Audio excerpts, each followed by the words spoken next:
My name is Tabitha, and this is my channel, We the Foxes. So, what I am doing now, I've seen a couple people, I've wanted to do this since December, but the whole, like I explained in my last video, kids being home, couldn't do it. I saw it on, what's his name, Lucas? Has opinions? No, it's not Lucas, damn it. Why do I never remember these things? Anyway, I'll tag it right here. So, I saw that he did 20 questions book tag. And, hi Aesop, yes, you can come up. Yes, you can come up. Silly cat. And I believe, I have it here, that it was the original tag. Aesop, goodness. The original tag was, you don't need to show everyone your butthole.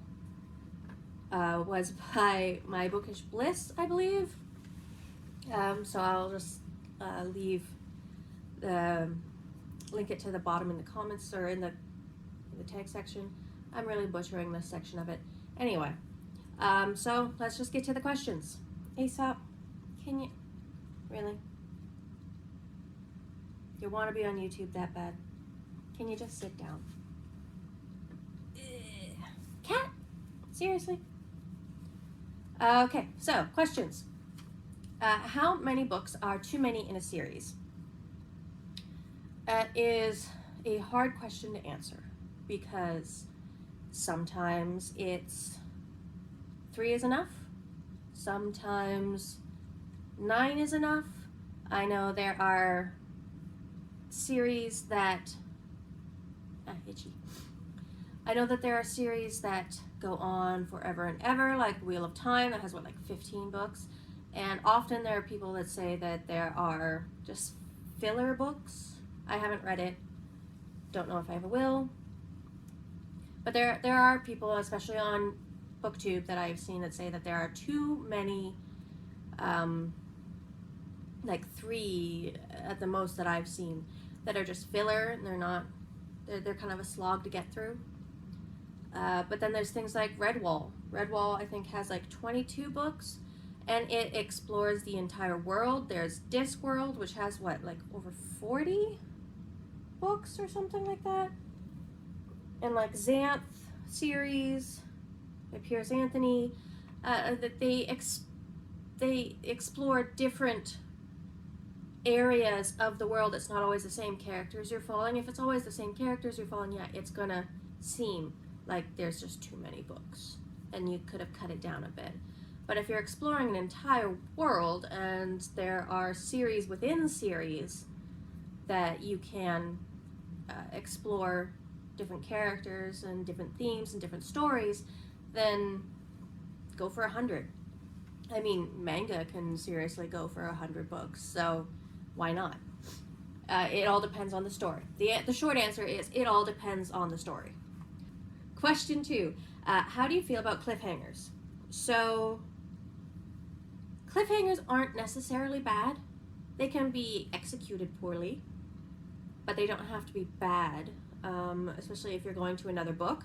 The one time where it does really piss me off to have cat hair everywhere, the one time it really does annoy me is, okay, perfect example, Tad Williams stuff. Now, I've read very little. I haven't read all of his stuff. I read the whole Otherworld series, and I read Tail Chaser's Song. And Tail Chaser's Song is a standalone, Talking Cats, awesome book. Otherworld is VR reality, sci-fi sort of thing. Really, really good. 4 books. The last book, like the ending of both stories is the start of another story. Like, I hate that kind of cliffhanger, and it always pisses me off with the what I've read of his, and I'm sure that other things when I start, like the Dragonbone Chair and all that, that the end is really going to piss me off because that's where another story starts, and then it's just the end. And you know it's the end. Like, Tail Chaser's Song is a standalone. Otherworld is a quartet.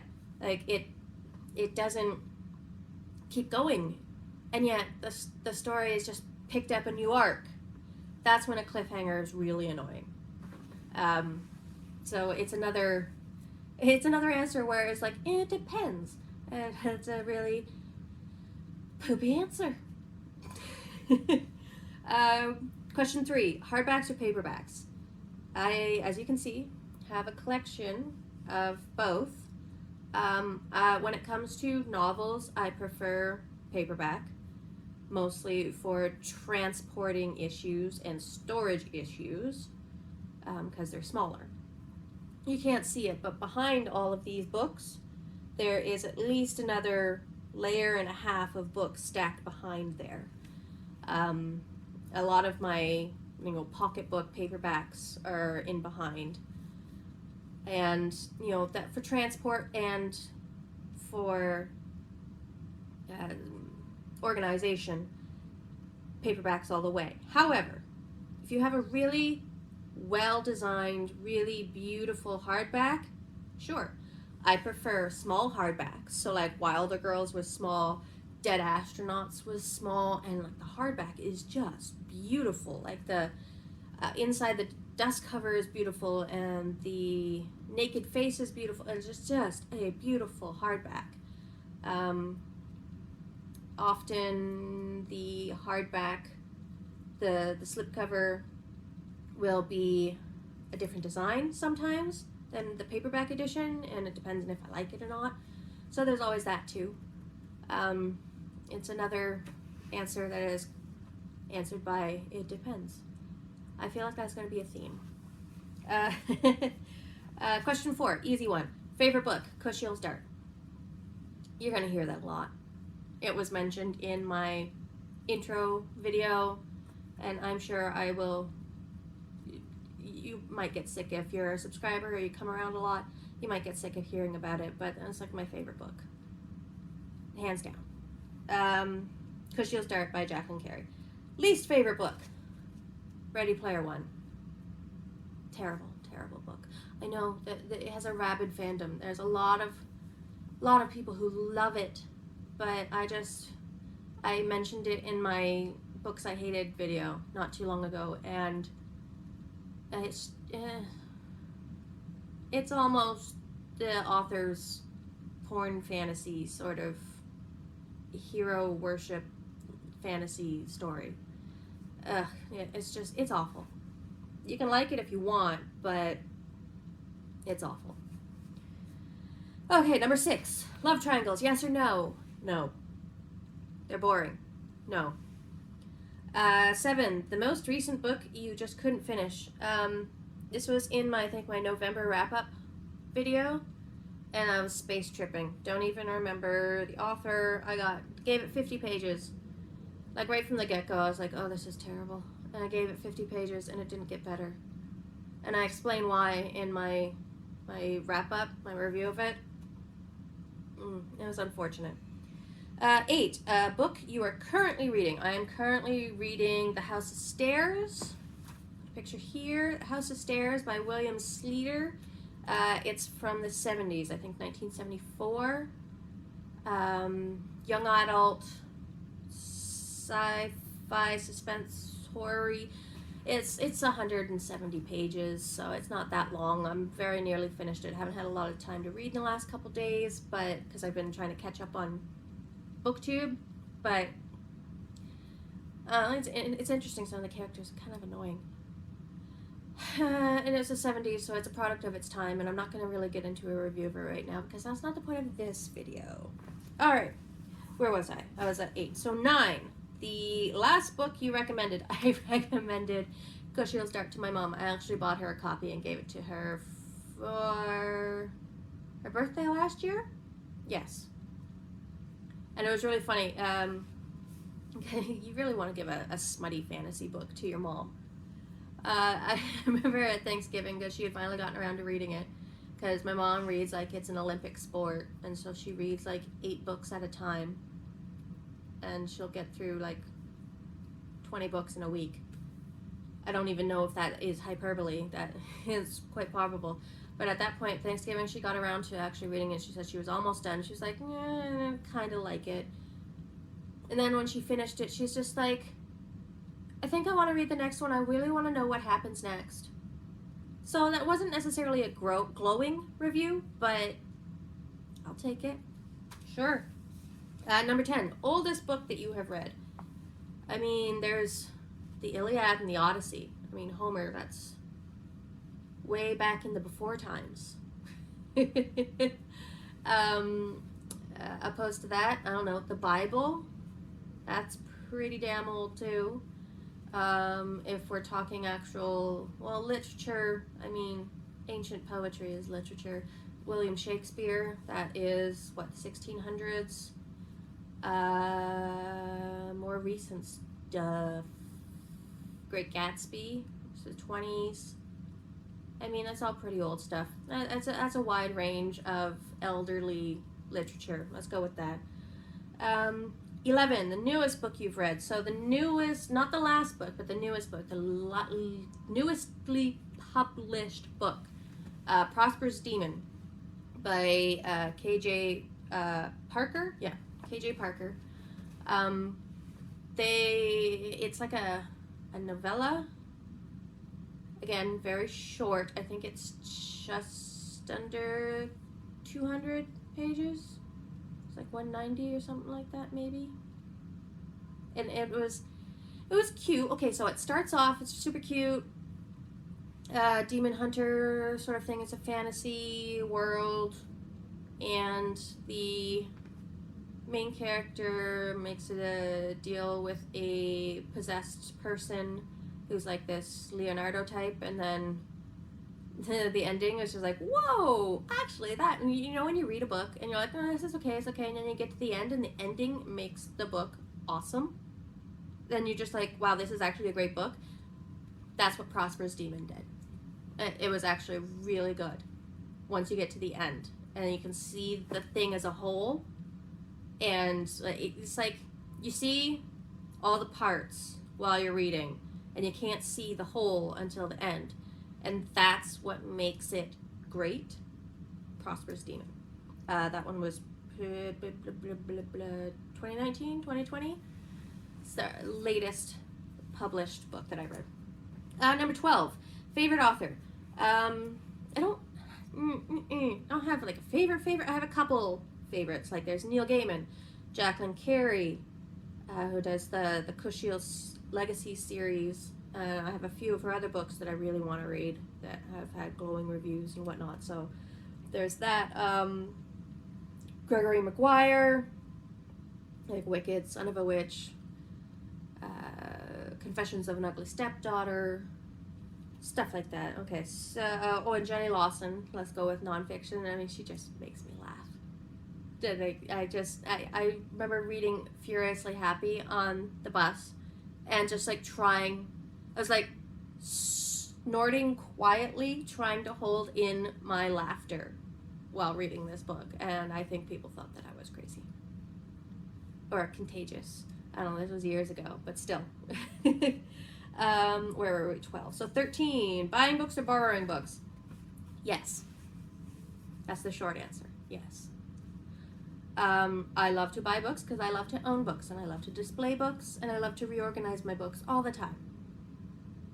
I also really like to borrow from the library, because sometimes there are books that you just don't know if you want to own, but you would like to read. Like anything by Virginia Woolf. You can say that you've read it, you don't have to own it. You can get a lot of audiobooks also, and comic books that you only want to read once from the library. So that is a great resource that everyone should take advantage of. At the moment, I am not taking anything from the library because I have so many physical books here that I need to get through, and I want to try at least 3 months of not taking any loans from the library so that I can try and get through this, and I don't think I'm reading fast enough. But we'll see how much I can get through.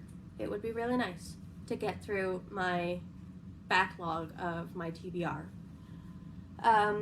14, a book you dislike that everyone else seems to love. Ready Player One, been over that. Lies of Locke Lamora. Don't like that one at all. It was boring. Again, a rabid fandom. But not for me. 15. Bookmarks or dog ears? Bookmarks.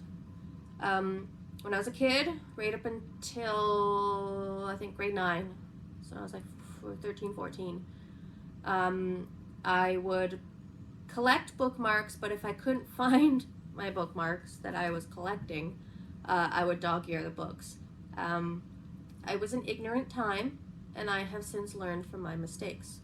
I have corrected my heresy.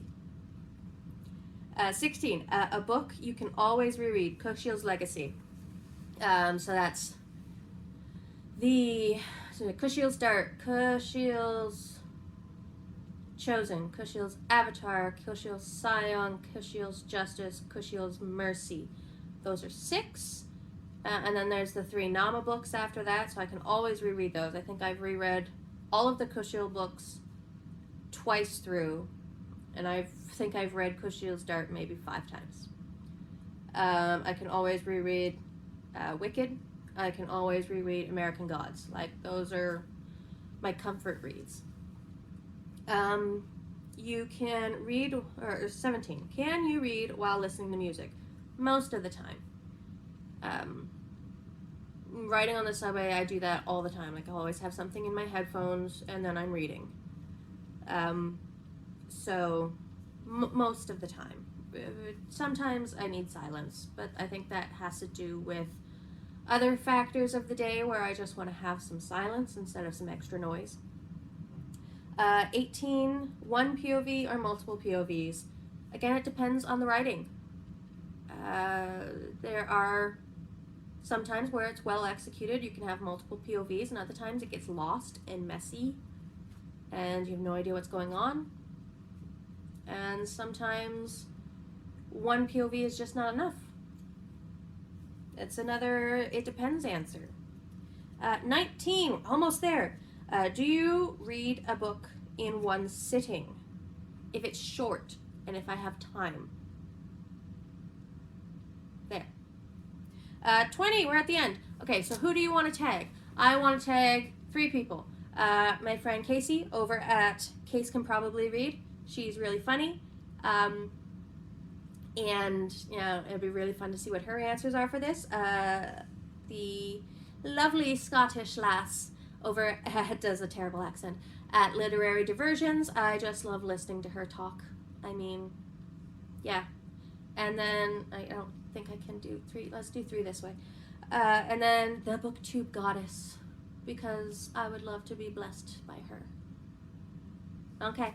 So that is my 20 questions answered about all my book stuff. Let me know down in the comments what you think of my answers, if you agree, disagree. Otherwise, if you made it all the way here, let's have a stack of books emoji. Let's try that for once. Otherwise, thanks for watching, and I'll see you in the next one. Bye!